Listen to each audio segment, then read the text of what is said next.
Hello and welcome to another video. I'm Tawfiq from TNC and today I'm going to solve another problem for you. Here you can see the next and the previous arrow is not showing the way it should show. So how to solve that and why this problem is occurring?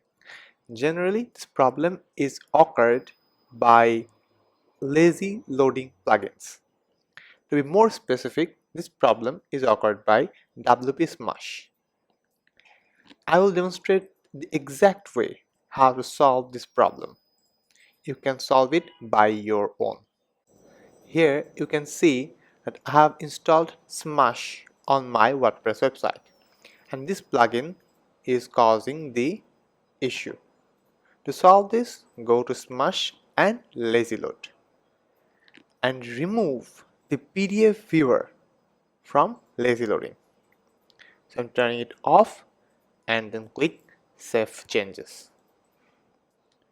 And you are done. It's that simple. Now you can see when I reload the PDF viewer, the arrow has come on. It is showing perfectly. So if you are facing the same issue, try turning the PDF viewer off from lazy loading and it will solve the issue. Thanks for watching. That's all for today. For more such videos, subscribe to TNC. Thank you again.